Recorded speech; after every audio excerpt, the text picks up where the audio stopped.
Welcome to the Coast to Coast podcast, brought to you by Play Picks and the Lines. Coming to you from the West Coast, Josh Lander, joined by my guy Nate Weitzer on the East Coast. It is time for our player props video for this Tuesday. Got a little 5-game slate here, so we're going to be looking at a few of these for some guys we like to go over, potentially under. Some of these props we'll be throwing at you. Make sure you do check out Nate's great article on playpicks.com with some best bets and a couple of those player props we're talking about for you as well.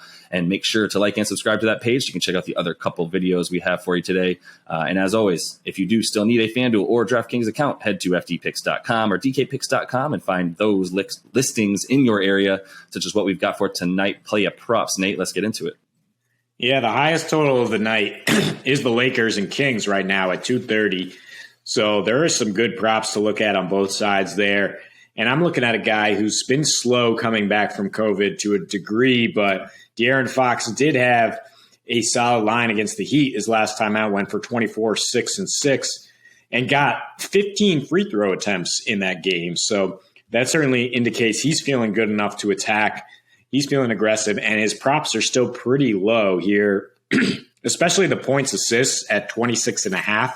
I mean, Halliburton has been running more point for the Kings, so Fox is not averaging a ton of assists, but in his last 5 against the Lakers, 6.5 assists per game along with 22 points and a 34% usage rate.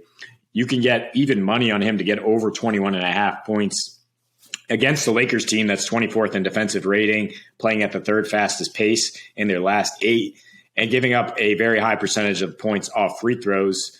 And the other thing to look at is, I mean, yeah, he went off at Staples because that game went to triple overtime, 34-8 in November. But he's been much better on the road all season, averaging 4 more points per game up at 22.5 and a full assist per game more at 5.7. So certainly his road averages would get you over this prop. And I think anytime you look at the Lakers, you expect guys to hit their averages or exceed them, especially in that backcourt, the way they've been defending lately. And another guy we'll talk about, Malik Monk, who they've really traded offense for defense, and he's not going to be good guarding the 2 tonight. No, 100%. This is what we talk about with player props a lot. Go find that team total where there's going to be a ton of points and go ahead and find some players in there that you like. D-Fox is, I still think, getting a bit of value. To your point, I really like the assists and points. The points by themselves are closer to even money, obviously, because I think that's a little bit tougher to do. I think when you talk about 26.5 points and assists, you still feel good about him getting somewhere around, 20 and 7, 22 and 5. I think he's capable of all those, just depending on, how much he's playing on or off the ball with Tyrese Halliburton, as you said. But both of them are going to be getting the bulk of the lift for this team in the backcourt against a Lakers team that, allows teams to get into the paint and pretty much do whatever they want. So we'll see a ton of points tonight, I think. I'm going to go ahead and zag a little bit here, talk about an under, and that's only because we're looking at Domantas Sabonis, who's taking on the Knicks, and this is a complete inverse of what we talk about when you look for player props to go over, where you look at that team total and say, 230 in that Lakers-Kings game, let's go find some players to hit their overs. 206 is the total in this Pacers and Knicks game, so maybe we look at the other way and say, what's some unders that we can find? And I'm starting with Domantas Sabonis because I think he's getting his points, rebounds, and assists are at 42.5, which gets you about minus 118 on FanDuel. I think that's way too high. I think you go under there. You look at what he's done against the Knicks in his last 2 seasons, as the Knicks has been pretty much the same iteration of their team, especially down low and paint defense.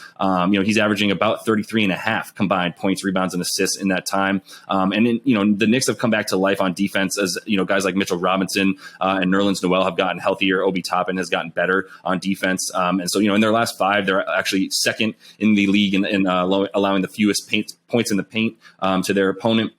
They actually, one place they're not great on defense is allowing points off of free throws, as they're allowing the highest percentage of points off free throws to their opponents in their last 3.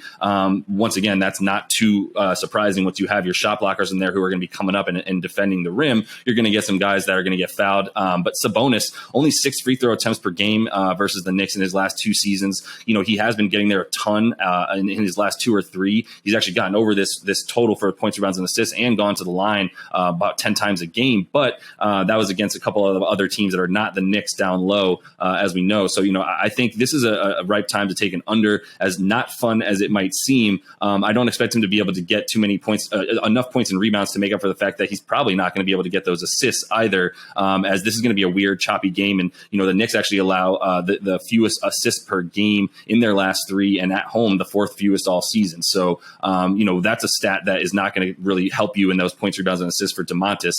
So I think you go under for him at 42.5. Very high number for him tonight.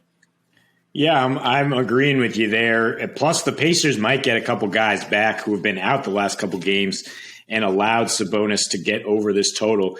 Kind of just barely, but you look at his big numbers over the last four, and those are against the Bulls twice, who have just been lighting it up and not playing much defense with their guys out. The Hornets, who always play that way, and then the Cavs, who have also adjusted their style of play because of injuries and COVID. And I don't think that the Knicks are going to play that type of style at all. And you look at a total of just 205 right now. It's hard to imagine Sabonis racking up enough assists to get here. I think he'll get 20 and 10 for sure, but he's got, then we're talking about at least like 5 or 6, 7 assists on top of getting over that 20 and 10 mark. And I don't think he'll get there. I mean, if he gets 20 and 10, you're talking about needing 13 assists at that point, right? Right. I mean, I'm saying that as a base, maybe a couple over. But yeah, the assists I don't think will be there in that matchup. But I do like a PRA of 36.5 for Pascal Siakam. We talk about the Raptors and Spurs in that game video, and Siakam is going to be the key for Toronto tonight. I mean, he's been on fire in his last four with a huge pause in between those games, but averaging 24.5 points and 11.3 rebounds and 6.3 assists while playing over 40 minutes per game. With the Toronto offense taking off around him, he's got 22 dimes in his last 3 games. I don't know if I love the assists necessarily against the Spurs team that tends to limit assisted field goals, but he does average 5.3 assists along with 23.7 points and 11 boards in his last 3 against the Spurs team. So those averages would certainly get you over 36 tonight. If you want to just go straight points, it's at 22.5. The Spurs are giving up the 3rd most paint points recently. They give up a ton of production on the interior. We talk about all the free throws they've been giving up lately in that video. And Siakam is a guy who can really knife in there, get to the line, doesn't need assists to get himself going. He's just a matchup problem for most teams and for the Spurs, who have some lumbering bigs who can't contain him off the dribble and can't necessarily stop him if he gets that angle. And as I like to say to Josh, he gets out of bed going, "Hey!" to try to get that call from the refs. So he will get a few free throw calls just from his histrionics. That is his homeostasis, is that noise. You are correct. I actually like the assist too. I mean, I love the PRA total. I love all 3, being points, rebounds, and assists at minus 106, pretty much even money on FanDuel. I love that. He's actually had 7 assists in each of his last 3 games as well since coming back from being out for a bit. So, even if he gets to about 35 points, rebounds combined, as we would expect him to get around there as per his averages versus the Spurs, those assists he's actually been racking up. So you'd only need a couple there anyway to get over that. Last one I'm going to go for is a player who is playing alongside LeBron James. We're choosing a Laker here that's not LeBron. We're going Malik Monk, and that's because he's the only guy who's sort of risen to the occasion as the Lakers have gone about 3-1 in their last 4.